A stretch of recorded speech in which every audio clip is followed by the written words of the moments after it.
I believe so. I do believe so. I have proved things that I could say that will back up my claim, but this is not for the world to know about. You know what I mean? It's between me and him, and only he knows. So every time he say it didn't happen, that's the only thing that makes this become an issue to everybody. I was acting. Who get 5 times in acts? Oh, I didn't get 5 times in that. I only got once because they found the book. The police found him, but now they the cops. Now they doing detective work. After the release of the new Diddy documentary, The Reckoning, things exploded with a wild claim that has everyone talking. Evidence in the film suggests Diddy offered $1 million to around 40 gang members at an event to take out Tupac.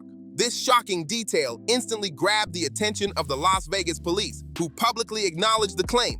Investigators even made notes about 50 Cent after The Reckoning dropped, since the documentary revealed never-before-heard evidence about Diddy supposedly putting up that $1 million for Tupac's past. Now, sources are whispering that Diddy might actually end up facing charges for this crime, and the streets are buzzing with questions. This is exactly the moment 50 Cent has been waiting for. Even before creating this Diddy documentary, he tried to expose him in a post that read, 50 Cent says he doesn't like Diddy because he had Tupac hit.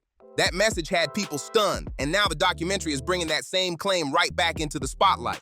Meanwhile, the Las Vegas police have been investigating Diddy for a long minute, and some of the evidence they're looking at is seriously concerning. It all dates back to November 18th, 1995, when Tupac was photographed with Diddy's partner, Sarah Chapman. Diddy once described Sarah as his dream girl, and when he found out she had been with Tupac, things reportedly got heated fast. Diddy got extremely jealous, and people close to the situation say it showed big time. Tupac's career was skyrocketing through the 90s, turning him into one of the most powerful artists in the world, and Diddy wanted that spotlight all to himself. This is what led to the first alleged attempt on Tupac, an attempt Tupac himself claimed Diddy was involved in. When that first attempt failed, things only escalated. During the recent Diddy trial, a former cop claimed Diddy had Tupac dealt with for $1 million, while Suge responded by having Biggie dealt with. Investigators say Diddy hired Keith D and his crew to go after Tupac, and here's the wildest part. Keith D was interrogated back in the day, and he straight up claimed they met with Diddy about this so-called hit on Tupac. All this leaves people wondering why the feds never stepped in to investigate Diddy. The streets have been asking this question for years, and the silence only makes the situation feel even more suspicious. With these rumors floating around about Diddy being connected to Tupac's passing, he decided to pull up to the Breakfast Club for an interview, but things got awkward real quick. The host asked him directly about the rumors, and he tried to shut the conversation down immediately. New reports just dropped, and now Diddy is facing fresh questions about his alleged role in Tupac's passing after being mentioned 77 times in a new legal filing. Keith D, the same man who was reportedly in charge of setting up the hit after Diddy allegedly paid them, claimed it was Diddy's wish to take Tupac out.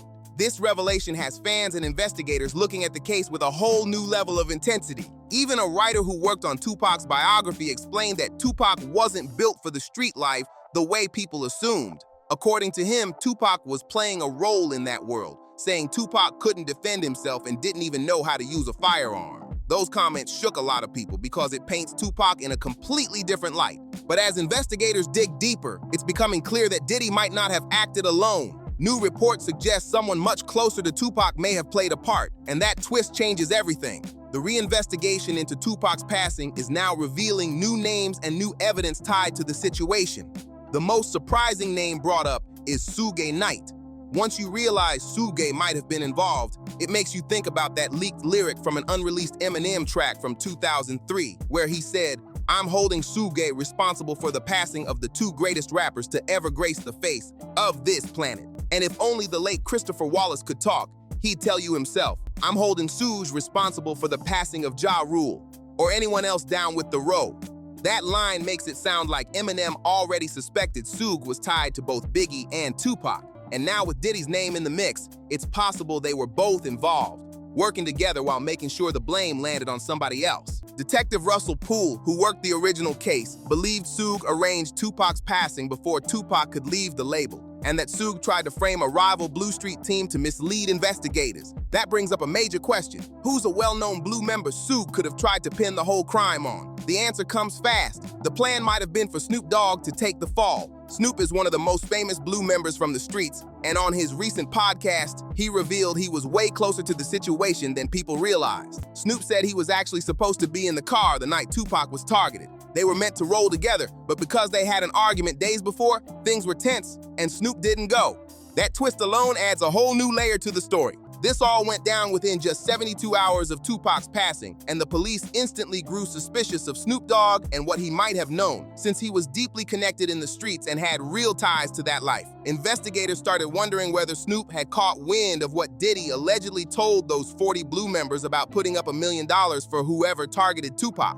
People still speculate that Snoop easily could have heard something through street connections, and that maybe this was the real reason he kept his distance from Tupac before the tragedy. But whatever argument Tupac and Snoop had must have been intense, because Snoop said Tupac completely hated him at that moment. The tension between them was heavy, and the timing only made everything look more complicated. Inside the Diddy trial, the physical evidence shook the whole courtroom when Keefe D explained how Tupac was taken out on September 7, 1996. That night, Tupac was in Vegas with Suge Knight, pulling up to the MGM Grand to watch a Mike Tyson fight.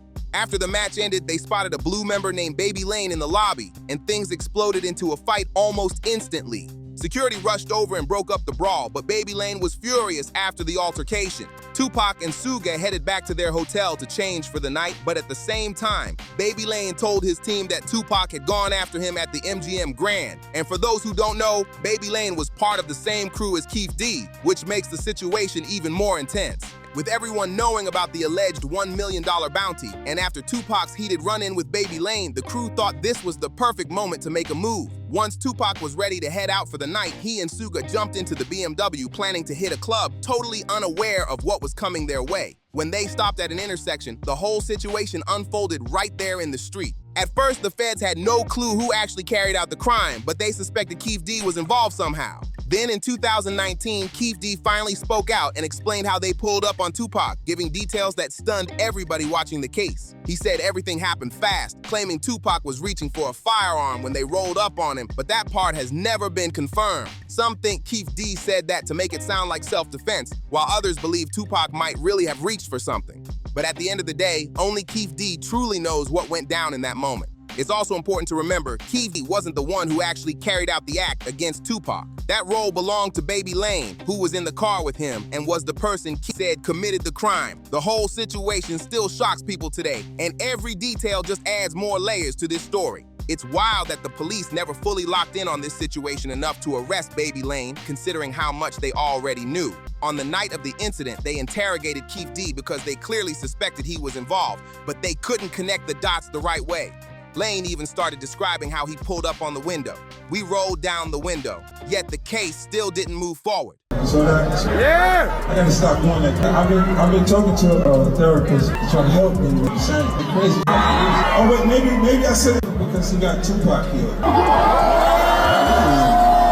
And if you're wondering why Baby Lane was never charged, it's because he passed in a separate street incident just 2 years later, which shut down the chance for any trial involving him. But what really threw people off was Keefe D's reaction to Tupac's passing in the present day. He admitted he regrets everything that happened. The deeper you dig into the evidence files, the stranger things get. Even with the long-standing claims about Tupac's passing, some people still believe he could be alive because nothing in this case ever felt straightforward. And one important detail often gets overlooked. Tupac didn't pass at the scene. He was taken to the hospital, and reports say he passed several days later, which created even more mystery around what really happened.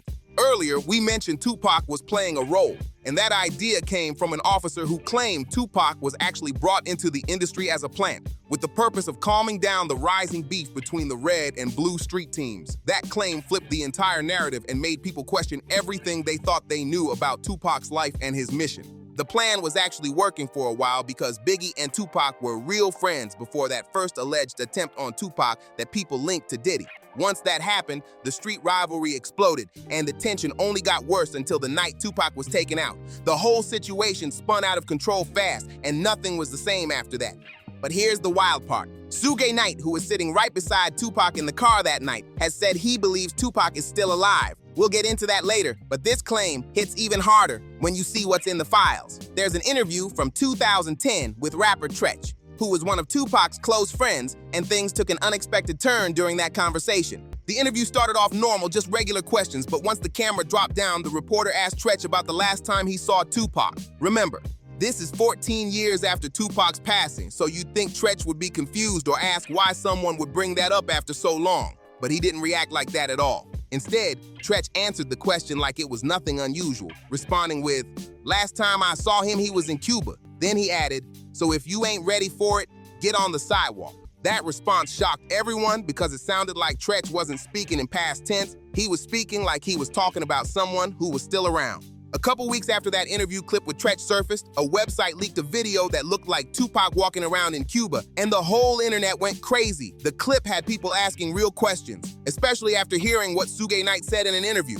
Suge said, "When I left that hospital, me and Tupac were laughing and joking. I don't see how somebody can turn from doing well to doing bad." That statement shook everybody because Suge wasn't just some random witness, he was right there through everything. This made people wonder even more about whether Tupac really passed away reports claimed. Suge Knight was one of the closest people to Tupac, and after the incident, he would have checked on him every single day at the hospital. So hearing him say Tupac was in good spirits had fans looking at the story differently. Then there's the idea that Tupac was an industry plant with a specific purpose, to bring peace between the two street groups. If that role became too risky, some believe the people guiding his career might have decided it was safer to fake his passing at the hospital instead of letting things escalate.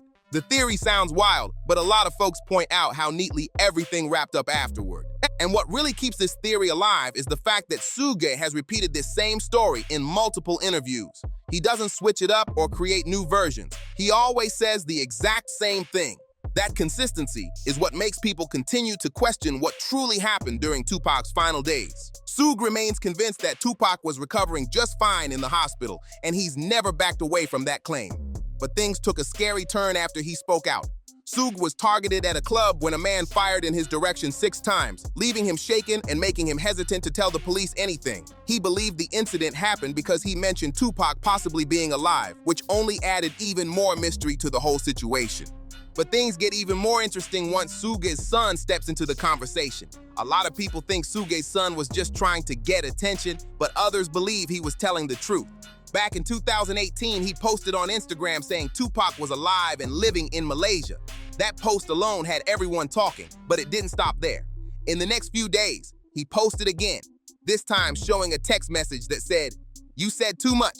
Time for you to go." Suge's son started worrying about his safety and went off on Instagram, dropping photos of Tupac edited with modern celebrities like 50 Cent and Beyonce. He made it seem like people were coming after him for leaking information, captioning the post, "He never left us. They'll be after me soon." Now the big question is, what do you think really happened? Do you believe there's any chance Tupac could still be around today?